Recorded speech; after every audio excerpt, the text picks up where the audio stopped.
Pengungkapan peredaran vaksin palsu masih bersama kami di Kompas Malam, masih kami soroti saat ini bersama dengan Ketua Komisi 9 DPR Dede Yusuf dan juga sudah hadir di studio kami Oscar Primadi, Kepala Biro Humas Kementerian Kesehatan. Selamat datang Pak Oscar. Tadi sebelumnya Pak Oscar ada penelpon yang bertanya kalau ragu-ragu saya menerima vaksin palsu atau tidak, kemana harus mengadunya? Ya, ini kan kita memang masih berfokus pada daerah yang memang ditenggarai mempunyai dampak terhadap vaksin palsu ini. Jadi kemarin kita sudah ada di Ciracas ya, salah satu di wilayah Ciracas di salah satu fasilitas pelayanan kesehatan. Nah, kita sudah mendata di situ end usernya, balitanya itu ada 197. Nah itu tentunya jadi sasaran kita juga. Nah kemudian tentunya kalau ada hal-hal yang nanti dikembangkan terus terhadap yang terdampak ini juga terus akan kita lakukan ke arah sana. Nah, bagaimana pertanyaan dan seterusnya kita ada call center di Kementerian Kesehatan. Bisa dibagikan di mana? Harus kita punya itu 50567. Oke, 50567 itu ya. Artinya kalau ada pertanyaan-pertanyaan di sana barangkali bisa nanti ditanyakan hal-hal yang berkenaan dengan ini. Tapi sekali lagi masyarakat memang kita bergerak terus dengan di dalam Satgas, di sana ada Bareskrim, ada Badan POM, ada Kementerian Kesehatan yang bersama-sama terus akan menuntaskan persoalan. Nah, sampai saat ini kan yang diketahui 14 rumah sakit di Jabodetabek yang terlibat peredaran vaksin palsu. Bagaimana dengan daerah-daerah lainnya? Apalagi fasilitas layanan kesehatan yang kecil-kecil, misalnya bidan atau klinik, apotek di daerah-daerah yang terpencil. Di mana saja yang sudah terindikasi sampai saat ini dari data Kementerian Kesehatan? Ya, kemarin kan kita sudah menyatakan jumlah, tapi ini kan terus dilakukan pengembangan dan dalam penyidikan, dalam proses kepolisian. Nah, ini tentunya kita harus jalani, harus kita ikuti prosesnya. Jadi belum selesai lah. Belum selesai. Nah, kita tentunya sekali lagi kalau ini pun sudah ada titik terangnya, kita juga terus bergerak. Yang dikritisi oleh DPR ini adalah pengawasannya selama ini. Bagaimana ceritanya 2003 sampai 2016 ini 13 tahun, apa sih yang luput, Pak? Apa yang sulit dari pengawasan vaksin palsu kok bisa bobol? Ya, sekali lagi bahwa penerapan pengawasan ini tentunya selalu kita lakukan dengan upaya-upaya yang ada di Kementerian Kesehatan maupun di Badan POM sendiri. Nah, tentunya sekali lagi bahwa pemalsuan ini memang ditenggarai adanya vaksin yang mahal, yang memang bisa bernilai ekonomis. Tentunya sekali lagi ini akan kita lakukan. Saya menambahkan saja ya apa yang dikatakan Pak Oscar tadi. Jadi kita bicara ada hulunya. Hulunya ini obat mahal, kira-kira gitu. Ketika obat mahal, maka orang berpeluang untuk bikin KW-nya ya dengan cara dipalsukan. Lalu yang kedua adalah masalah limbahnya itu tadi. Limbah ini tidak bisa dibuang, sehingga botol-botol ini akhirnya menjadi barang dagangan.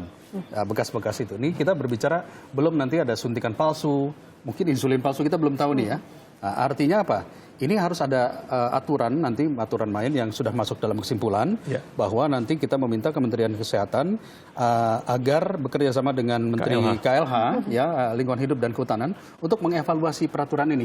Jadi di Permenkes ini ya. Di Permenkes ini nanti apakah bentuknya pemerintah yang menyiapkan sebuah badan atau sebuah lembaga yang untuk menghancurkan itu ya untuk pembuangan limbah tersebut. Atau bagaimana nanti ini harus ada aturan baku karena kalau tidak nanti ini dijual sembarangan.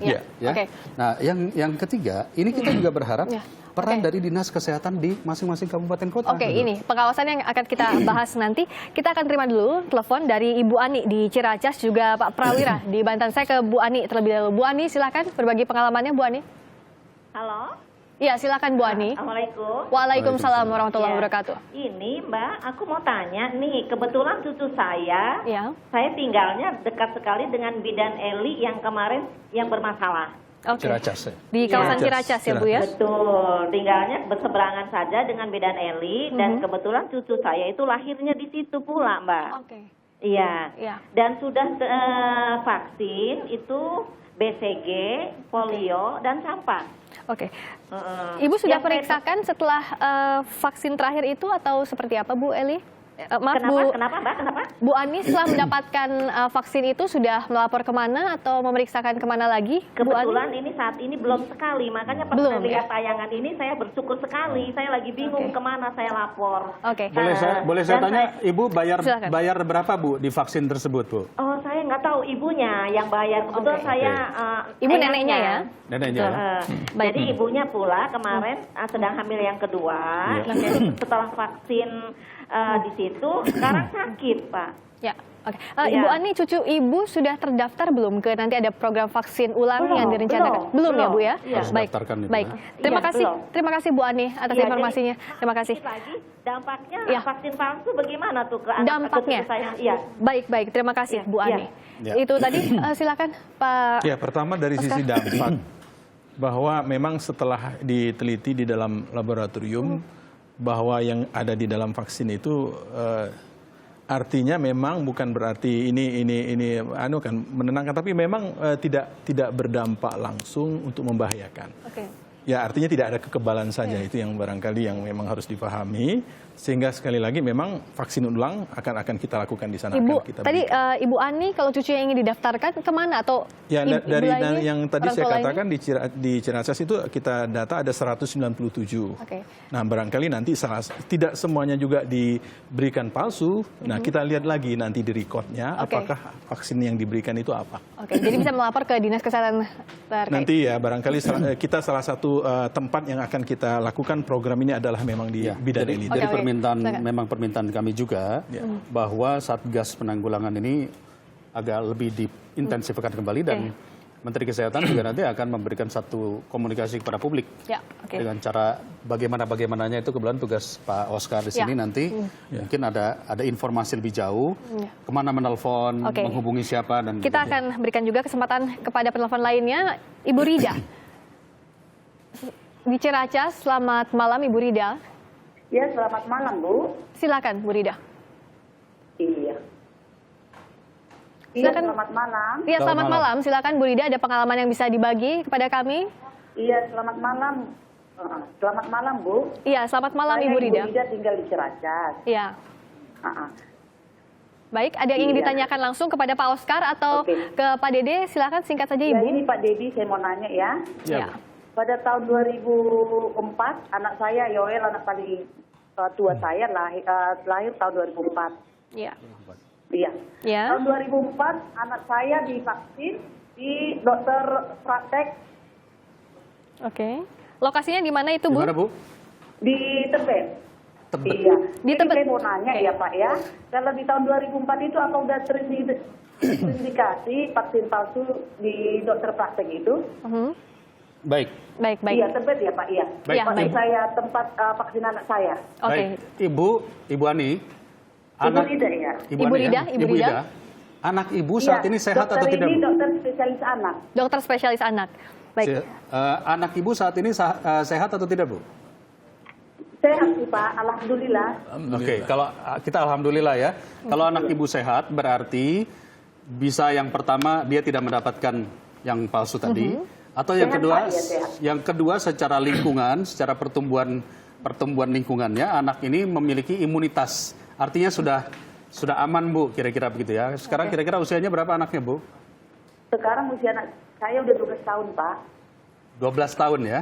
Baik. Iya. Baik, berarti terima sudah- kasih. sudah aman ya. Ya, Imunitas. terima kasih. Makasih, Ibu Bu. Rida. Ya. Kalau kita tangkap adalah artinya dengan adanya kasus vaksin palsu ini ada keresahan yang dirasakan keresahan masyarakat. pasti, itu dia. Dari range waktu itu dari tahun 2003 sampai 2016, oh jangan-jangan anak saya kena vaksin Ya. palsu. Nah, ini bagaimana untuk menyiasatinya? Karena kan banyak sekali ya dalam itulah yang jangka waktu ini. kemudian kami minta kepada pemerintah dalam konteks ini harus memberikan komunikasi atau sosialisasi kepada publik bahwa apabila anak ibu begini maka bisa dicek nanti apakah anak ibu sehat atau tidak. Jika tidak, diperiksakan kemana. Ini harus dilakukan. Oke, komunikasi ini yang penting, Pak. Ya. Oscar, sudah dilakukan ini komunikasi untuk publik di tengah isu atau kasus vaksin palsu ini? Ya, artinya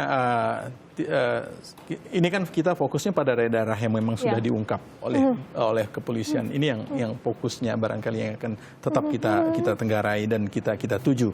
Nah, kemudian tadi diperlukan untuk imunisasi ulang kita laksanakan. Oke. Di Ciracas saja, Mas, 197 orang. Itu baru satu daerah, belum lagi daerah-daerah lainnya, Pak Oscar. Apakah untuk meredam kekhawatiran warga, artinya nanti serentak saja dilakukan di Indonesia dan Tidak begitu, Mbak. Tidak. Jadi, kita fokus pada daerah yang diterungkap. Oke. Mekanisme kalau kita teknisnya melihat status imunisasi kita kan sudah cukup baik. Mekanisme teknisnya sudah diatur, sudah direncanakan Kementerian Kesehatan bagaimana nanti mendata vaksin ulang di setiap daerah yang diduga yang terkena udah barangkali mungkin di minggu depan kita sudah melakukan itu di Ciracas. Oke.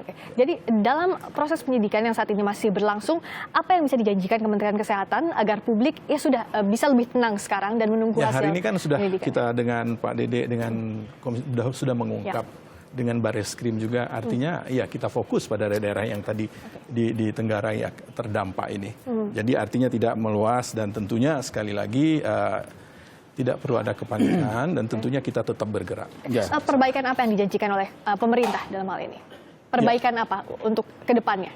Ya, tentunya pengawasan kita terus lebih komprehensif lagi, kemudian upaya-upaya yang lebih baik lagi di dalam program ini akan kita jalankan. Yang pasti vaksin yang ada di fasilitas pelayanan kesehatan pemerintah itu tidak palsu. Artinya yang di puskesmas, rumah sakit pemerintah, insya Allah itu aman, artinya asli. Ya. Bagaimana DPR juga mendorong agar pemerintah memberikan sanksi yang tegas bagi pihak-pihak yang terlibat? Ya, baik. Jadi saya juga berkewajiban menyampaikan kepada publik, kepada masyarakat bahwa keresahan ini tidak perlu kita tambah lagi, karena pemerintah saat ini sudah menangani dan sudah ada timnya, dan kita apresiasi tim itu bertugas, dan kami pun ke depan akan membuat pansus mengenai hal ini, kita kawal. Masalah soal peredaran obat atau vaksin palsu, ya insya Allah apakah ini panja atau pansus nanti kita akan putuskan, tetapi kita akan mengawal. Jadi ini ibaratnya masyarakat pun juga insya Allah kita bantu juga untuk mengawal tim yang dibuat oleh pemerintah saat ini, dan tentu jika ada hukuman, maka hukuman itu harus diberikan kepada tersangka-tersangka. Misalnya satu contoh, rumah sakit. Rumah sakit ini ternyata melakukan hal yang pemesanan ini, maka mungkin akreditasinya bisa diturunkan, ya. Lalu kemudian ada dokter, ada perawat, ada bidan, mungkin sampai kepada pencabutan surat izin praktek, ya kan? Nah, kalau tersangka yang sudah melakukan secara pidana itu masuknya KUHP, itu akan dipenjara, kira-kira gitu. Jadi memang kami sudah meminta kepada pemerintah beri hukuman yang tegas. Tujuannya apa? Ketika kita berbicara kesehatan, ini masalah trust, masalah kepercayaan masyarakat kepada... Dan DPR yakin ini bisa selesai tuntas sampai ke akarnya, tidak hanya di permukaan saja. Kami punya satu, katakanlah, semangat bersama, dan selama ini Menteri Kesehatan juga sangat kooperatif, sehingga kami minta begini dilakukan, kami minta begini dilakukan, dan alhamdulillah ini sudah ada bukti. Sudah muncul nama-nama, walaupun ini proses masih berjalan. Kita tunggu siapa-siapa saja yang terlibat dan sanksinya. Tentunya masyarakat juga tunggu agar bisa dapat yang tegas betul-betul dan selesai sampai ke akar. Sanksi sesuai dengan ketentuan tetap kita jalankan. Baik, terima kasih. Itu sudah kita rumuskan bersama. Baik, terima kasih Pak Oscar Primadi, Kepala Biro Humas Kementerian Kesehatan. Terima kasih Pak Dede Yusuf, Ketua Komisi 9 dari fraksi Partai Demokrat.